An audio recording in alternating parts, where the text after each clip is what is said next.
Dans le petit quartier populaire de Mawata, Lina grandit dans une pauvreté discrète mais digne. Fille unique, elle vivait seule avec sa mère, depuis la mort de son père. Elle était fine, timide et réservée. Dans ce quartier, les jeunes filles avec des formes généreuses attiraient l'attention, surtout celles avec grosses fesses. Elles sortaient avec des hommes riches, portaient des perruques luxueuses, et montraient fièrement leurs cadeaux.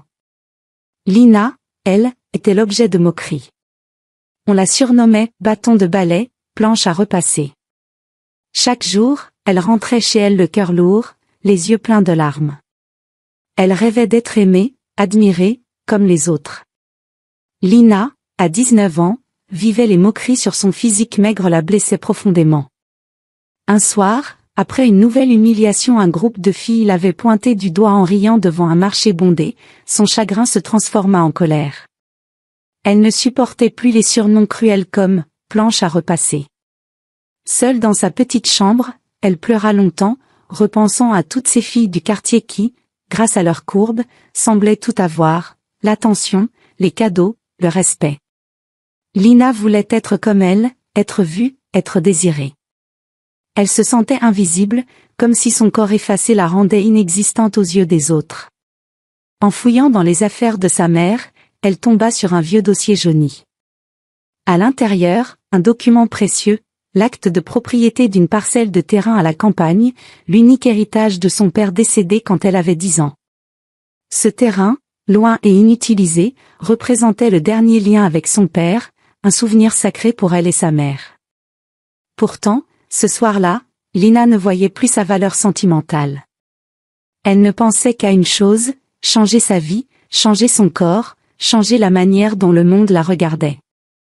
Elle prit une décision radicale, vendre ce terrain pour financer une opération esthétique, un BBL, Brazilian Butt Lift, qui lui donnerait les formes tant admirées dans son quartier.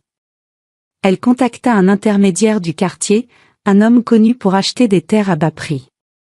Après quelques négociations, il accepta de lui donner une somme modeste.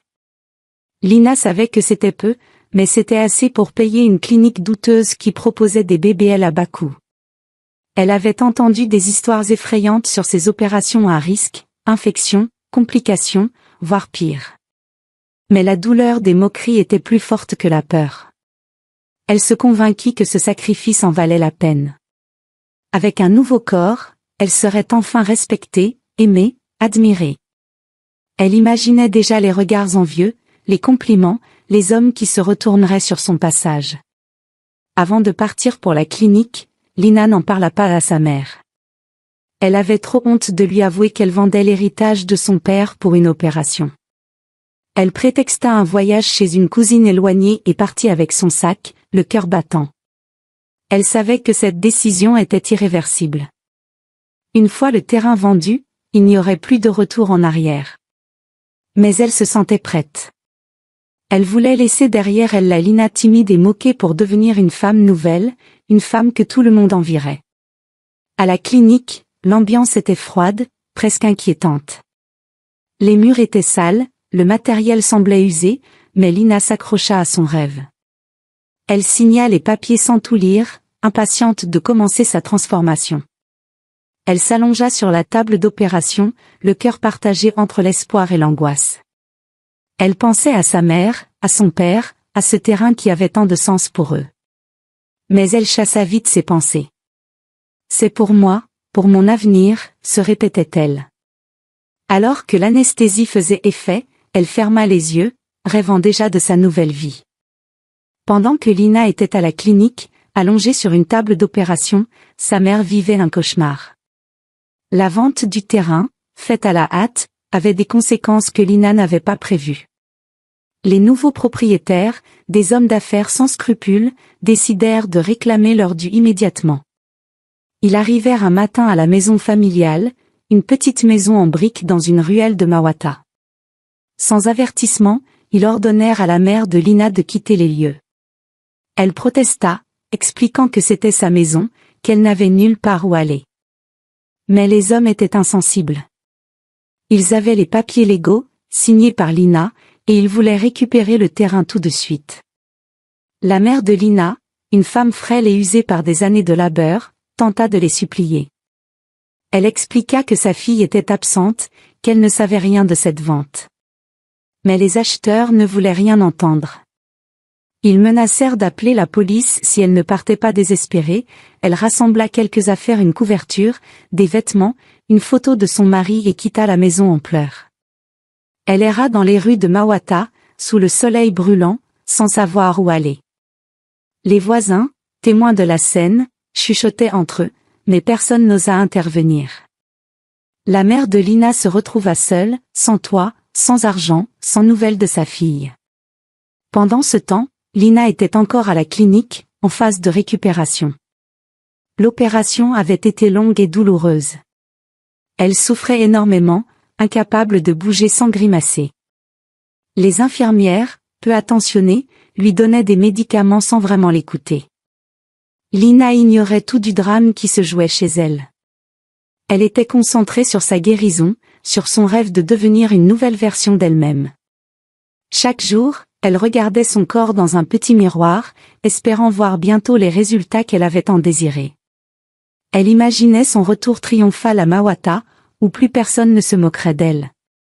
La mère de Lina, elle, dormait parfois à la Belle Étoile, parfois sur les bancs d'une petite église du quartier. Elle demandait de l'aide aux passants, mais la plupart l'ignoraient. Elle pensait à sa fille, se demandant où elle était, pourquoi elle ne donnait pas de nouvelles. Elle se sentait trahie, abandonnée, mais elle ne pouvait pas imaginer que Lina avait vendu leur terrain pour une opération esthétique. Elle priait chaque soir pour que sa fille revienne, pour qu'elle puisse retrouver leur vie d'avant, même si elle était modeste. Les jours passèrent, et la santé de la mère de Lina se détériora. Sans nourriture régulière, sans abri, elle devenait de plus en plus faible. Elle s'accrochait à l'espoir de revoir Lina, mais cet espoir s'amenuisait chaque jour. Pendant ce temps, Lina, toujours à la clinique, commençait à marcher à nouveau. Elle se sentait différente, plus confiante, même si la douleur était encore vive. Elle comptait les jours avant de rentrer à Mawata, impatiente de montrer sa transformation. Mais elle n'avait aucun moyen de contacter sa mère, et la clinique, isolée, ne lui donnait aucune nouvelle du monde extérieur. La tragédie s'installait doucement. Deux femmes, une mère et sa fille, étaient séparées par un choix impulsif. Lina poursuivait son rêve, tandis que sa mère payait le prix de ce sacrifice. Leur histoire, marquée par la douleur et l'incompréhension, montrait à quel point un seul choix pouvait bouleverser des vies. Quand Lina sortit de la clinique, elle était méconnaissable. Son corps, autrefois fin et discret, arborait désormais des courbes prononcées, celles que le quartier de Mawata admirait tant. Elle avait les formes généreuses qu'elle avait toujours enviées aux autres filles. En rentrant dans son quartier, elle sentit immédiatement un changement. Les regards n'étaient plus moqueurs, mais admiratifs. Les hommes se retournaient sur son passage, certains sifflaient, d'autres lui souriaient. Les femmes, elles, chuchotaient, certaines avec envie, d'autres avec jalousie. Lina, pour la première fois, se sentait puissante, belle, désirée. Dès son arrivée, les attentions se multiplièrent. Des hommes, jeunes ou plus âgés, riches ou modestes, venaient lui parler. Ils lui offraient des cadeaux, des vêtements, des bijoux bon marché, même de l'argent. Un pasteur local, connu pour ses sermons renflammés, lui envoya un message pour l'inviter à dîner. Un homme marié, père de famille, lui proposa de l'emmener en voyage. Même les jeunes du quartier, qu'il appelait autrefois « bâton de ballet », la regardaient maintenant avec respect. Lina était devenue une star locale, une sensation à Mawata. Elle marchait la tête haute, savourant chaque compliment, chaque regard. Mais tout n'était pas parfait. En rentrant chez elle, Lina découvrit une vérité brutale, sa maison n'existait plus. Les nouveaux propriétaires du terrain avaient tout pris. Sa mère, introuvable, avait disparu sans laisser de traces. Lina sentit une boule dans sa gorge. Elle n'avait pas prévu ce désastre. Heureusement, une amie d'enfance, Awa, accepta de l'héberger dans sa petite maison. Awa ne posait pas de questions, mais ses regards montraient qu'elle désapprouvait le choix de Lina. « Tu es belle maintenant, mais à quel prix ?» semblait-elle dire en silence. Malgré ce choc, Lina se laissait emporter par sa nouvelle popularité. Elle passait ses journées à répondre aux messages, à accepter des invitations, à se préparer pour des sorties. Elle acheta des vêtements moulants, des perruques colorées, et apprit à se maquiller comme les filles qu'elle admirait autrefois. Sur les réseaux sociaux, ses photos faisaient sensation. Les likes et les commentaires affluaient. « Waouh, Lina, tu es magnifique, une vraie reine !» Elle se sentait enfin à sa place, comme si elle avait toujours été destinée à briller. Pourtant, au fond d'elle, quelque chose clochait. Les regards admiratifs étaient souvent superficiels. Les hommes qui la courtisaient ne s'intéressaient pas à qui elle était vraiment. Ils parlaient de son corps, de son apparence, mais jamais de ses rêves, de ses peurs, de sa vie. Les chuchotements dans son dos continuaient, mais ils avaient changé de ton. On ne se moquait plus d'elle, mais on la jugeait. Elle a vendu son héritage pour ça, murmurait-on. Elle croit qu'elle est mieux que nous maintenant. Lina essayait d'ignorer ces remarques. Elle se disait que c'était le prix à payer pour être admirée. Mais chaque soir, seule dans la petite chambre d'Awa, elle pensait à sa mère. Où était-elle? Pourquoi n'avait-elle pas donné de nouvelles? Lina n'osait pas chercher trop loin, par peur de découvrir une vérité douloureuse. Elle se raccrochait à sa nouvelle apparence, espérant que cette gloire soudaine comblerait le vide qu'elle ressentait. Mais au fond, elle savait que quelque chose manquait, que cette transformation n'avait pas tout résolu.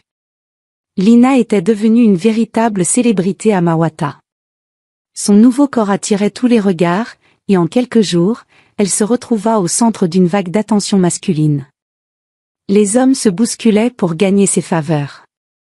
Il y avait des jeunes du quartier, rêvant d'une histoire avec la nouvelle star locale.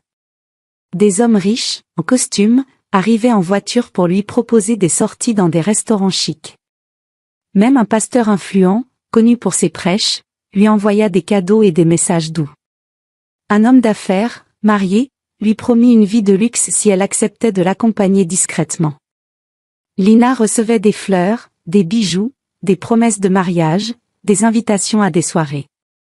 Chaque jour, son téléphone vibrait sans arrêt.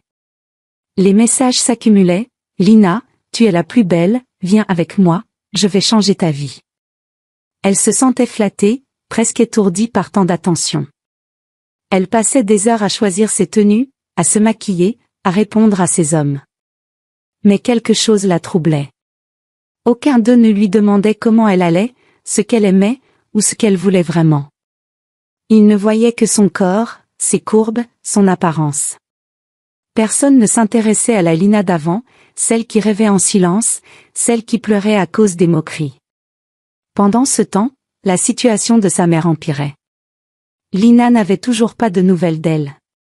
Elle avait appris, par des voisins, que sa mère avait été chassée de la maison après la vente du terrain. Cette nouvelle la bouleversa, mais elle se sentait impuissante. Elle n'avait plus d'argent, plus de maison, et vivait toujours chez son amie Awa. Un soir, poussée par la culpabilité, elle partit à la recherche de sa mère. Elle la retrouva près d'une église, assise sur un banc, les cheveux en désordre, un sac usé à ses pieds. Lina s'approcha, le cœur lourd. Sa mère la reconnut à peine, tant son apparence avait changé. « Lina, c'est toi », murmura-t-elle, les yeux pleins de larmes. Cette rencontre brisa quelque chose en Lina. Elle se rendit compte qu'elle avait tout sacrifié pour des regards, pour une gloire éphémère. Sa mère, affaiblie, lui raconta ses nuits dehors, son errance, sa solitude. Lina pleura, s'excusa, promit de trouver une solution. Mais sa mère, malgré sa douleur, ne lui fit aucun reproche. Elle lui prit la main et lui dit « Tu es ma fille, quoi qu'il arrive. » Ces mots, simples mais lourds, restèrent gravés dans l'esprit de Lina. Elle réalisa que son rêve de beauté n'avait pas résolu l'essentiel. Elles étaient toujours deux femmes perdues, sans maison, sans repère. De retour chez Awa, Lina continua de recevoir des propositions. Mais elle commençait à voir clair. Ces hommes ne voulaient pas d'elle pour ce qu'elle était, mais pour ce qu'elle représentait, un trophée, une image. Elle se sentait utilisée, comme si son corps était devenu une monnaie d'échange. Pourtant, elle n'osait pas rejeter ses attentions. Elle avait peur de redevenir invisible, de perdre cette gloire qu'elle avait payée si cher. Alors, elle joua le jeu, acceptant les cadeaux, souriant aux compliments, tout en sachant, au fond d'elle, que cette vie ne la rendait pas heureuse. 2 mois après son retour à Mawata, Lina reçut une proposition qui semblait être la réponse à tous ses problèmes. Un homme riche, nommé Moussa, lui demanda sa main. Moussa était séduisant, charismatique, et respecté dans le quartier. Il possédait plusieurs commerces, une grande maison, et aimait se montrer sur les réseaux sociaux. Il affichait Lina partout, sur ses photos, dans ses stories, lors de soirées huppées. Pour Lina, c'était comme un conte de fées. Elle, la fille moquée autrefois, était maintenant au bras d'un homme puissant. Elle accepta sans hésiter, croyant que ce mariage lui offrirait enfin le respect et la sécurité qu'elle cherchait. La cérémonie fut grandiose. Moussa paya une dot généreuse, et Lina utilisa une partie de cet argent pour acheter une petite maison modeste pour sa mère. Pour la première fois depuis la vente du terrain, elle sentit qu'elle réparait une partie de ses erreurs. Sa mère, émue, emménagea dans cette maison, même si elle restait fragile après des semaines d'errance. Lina, elle, emménagea dans la villa luxueuse de Moussa. Elle avait des vêtements neufs, un téléphone dernier cri, et une vie qui semblait parfaite. Sur les réseaux, ses photos avec Moussa faisaient des envieux. Lina a réussi, murmurait-on à Mawata. Mais derrière les apparences, Lina commença à sentir un malaise. Moussa était attentionné en public, mais distant en privé. Il parlait peu, donnait des ordres, et semblait plus intéressé par son image que par elle. Lina se sentait comme une poupée, belle mais vide. Elle se souvenait des mots de sa mère, « Tu es ma fille, quoi qu'il arrive ». Ces mots lui donnaient du courage, mais elle avait peur de décevoir Moussa, de perdre cette vie qu'elle avait rêvée. Alors, elle joua le rôle de l'épouse parfaite, souriant, posant pour les photos, suivant ses règles. Les semaines passèrent, et Lina réalisa que ce mariage n'était pas ce qu'elle avait imaginé. Moussa ne lui demandait jamais son avis, ne partageait pas ses pensées. Il voulait une femme qui brille à son bras, pas une partenaire. Lina se sentait seule, même dans cette maison immense. Elle repensait à sa vie d'avant, à sa mère, à son père, à ce terrain qu'elle avait vendu. Était-ce vraiment ça, le bonheur? Elle avait cru que l'argent et un mari riche combleraient le vide en elle, mais elle se trompait. Un soir, seule dans sa chambre, elle regarda une vieille photo d'elle, prise avant l'opération. Elle y vit une fille simple, timide, mais authentique. Cette Lina lui manquait. Elle se demanda si elle avait fait tout ça pour elle-même ou pour les autres. La réponse était douloureuse, elle avait voulu plaire, être acceptée, au prix de son héritage, de sa santé, de sa liberté. Mais elle n'osait pas encore agir.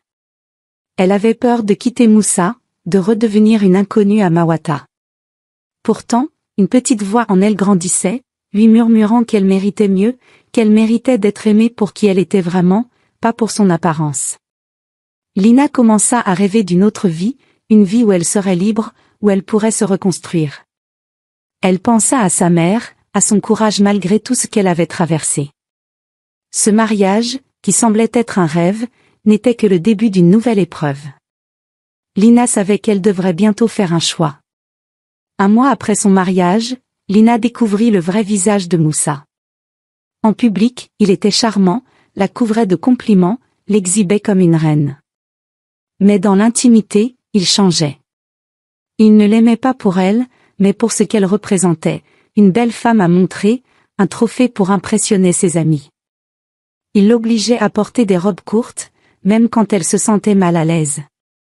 Il insistait pour qu'elle se maquille tous les jours, même à la maison. « Tu dois être parfaite », répétait-il, comme si elle n'était qu'un objet. Moussa organisait souvent des soirées où il invitait des hommes d'affaires, des amis, des connaissances. Lina devait sourire, poser pour des photos, marcher à ses côtés comme une mannequin. Il la présentait avec fierté, mais ses mots sonnaient faux. En privé, il la rabaissait. « Sans moi, tu serais encore une planche à repasser, lançait-il en riant. Ces paroles, même dites sur le ton de la plaisanterie, blessaient Lina profondément. Elle repensait aux moqueries de son enfance, et réalisait que rien n'avait vraiment changé. Elle avait transformé son corps, mais pas la manière dont les autres la traitaient. Parfois, Moussa disparaissait des jours entiers, sans explication. Lina restait seule dans leur grande maison, entourée de luxe mais prisonnière. Elle n'avait pas le droit de sortir sans sa permission, ni de contacter qui elle voulait. Il contrôlait son téléphone, vérifiait ses messages, décidait de ses tenues. Lina se sentait étouffée. Elle avait cru que ce mariage lui offrirait la liberté, mais c'était une cage dorée. Elle n'était plus la Lina timide de Mawata, mais elle n'était pas non plus heureuse. Elle était devenue une image, un objet que Moussa exhibait pour son propre plaisir. Un soir, après une énième dispute où Moussa l'avait humiliée devant ses amis, Lina s'enferma dans sa chambre. Elle pleura, repensant à tout ce qu'elle avait sacrifié, l'héritage de son père, la maison familiale, la santé de sa mère. Pourquoi? Pour un homme qui ne la respectait pas? Elle se sentait piégée, mais elle avait peur de partir. Que dirait-on à Mawata? Redeviendrait-elle une risée? Et comment survivrait-elle sans l'argent de Moussa? Ces questions la hantaient, mais elle commençait à comprendre une vérité, ce mariage était un mensonge. Elle rendit visite à sa mère, qui vivait désormais dans la petite maison qu'elle lui avait achetée. Sa mère, toujours douce, remarqua sa tristesse. « Lina, l'amour, ce n'est pas ça, lui dit-elle. » Ces mots simples réveillèrent quelque chose en Lina. Elle repensa à son père, à son sourire, à la fierté qu'il avait pour elle, même quand elle était une planche à repasser. Elle réalisa qu'elle avait cherché l'amour au mauvais endroit, auprès de gens qui ne voyaient que son apparence. Chaque nuit, seule dans la villa, Lina réfléchissait. Elle savait qu'elle ne pouvait pas continuer ainsi. Mais quitter Moussa demandait du courage, plus qu'elle n'en avait jamais eu. Elle craignait les jugements, la solitude, l'incertitude. Pourtant, une petite flamme s'allumait en elle. Elle voulait redevenir libre, redevenir elle-même. Elle commença à rêver d'une vie où elle n'aurait plus à se cacher derrière un corps ou une image. Cette prise de conscience, encore fragile, marquait le début d'un changement profond. Un matin, en fouillant dans une boîte de souvenirs, Lina tomba sur une vieille photo d'elle, prise avant son opération. Elle avait 16 ans, un sourire timide, des vêtements simples. En la regardant, elle fondit en larmes. Cette fille, moquée mais authentique, lui manquait. Elle réalisa qu'elle avait tout changé pour plaire aux autres, pour échapper aux moqueries, pour être aimée. Mais à quel prix? Elle avait vendu l'héritage de son père, mis sa mère à la rue, risqué sa santé, et pourquoi? Pour des regards éphémères, des compliments vides, une vie de façade avec un mari qui la traitait comme un objet. Ce jour-là, Lina prit une décision, elle quitta Moussa. Elle rassembla ses affaires, laissa une lettre où elle expliquait qu'elle voulait retrouver sa liberté, et partit sans regarder en arrière. Ce fut terrifiant. Elle n'avait ni argent ni maison, mais elle se sentait enfin légère.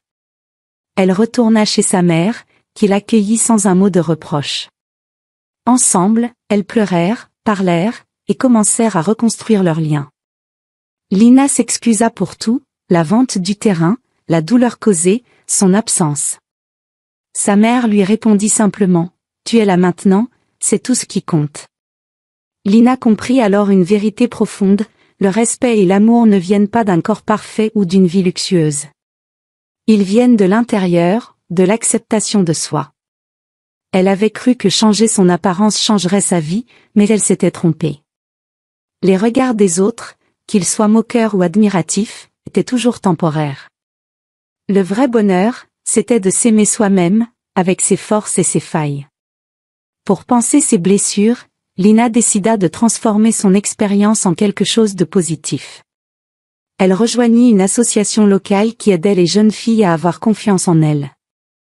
Elle raconta son histoire sans honte, les moqueries, l'opération, le mariage toxique, la prise de conscience.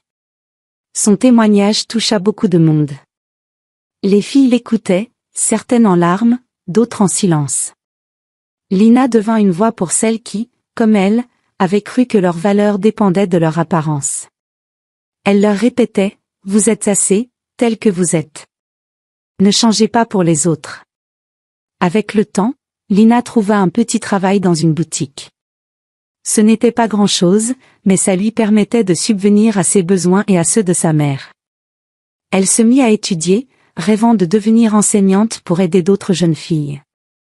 Elle apprit à aimer son corps, pas pour ses courbes, mais pour ce qu'il représentait, sa force, sa résilience. Elle ne se maquillait plus pour plaire, ne s'habillait plus pour attirer les regards. Elle était simplement Lina, et cela suffisait. Son histoire se répandit à Mawata. Certains la jugèrent encore, mais beaucoup l'admiraient pour son courage. Elle devint un exemple, une preuve qu'on peut se relever après une chute. Aujourd'hui, Lina continue de partager son message. Elle enseigne une vérité simple mais puissante, changer pour les autres ne mène qu'à la douleur. Le vrai amour commence quand on s'accepte tel qu'on est. Sa vie, autrefois marquée par la honte et la quête d'approbation, est devenue un témoignage d'espoir. Lina a trouvé la paix, non pas dans les regards des autres, mais dans son propre cœur. Abonnez-vous pour ne pas rater nos histoires.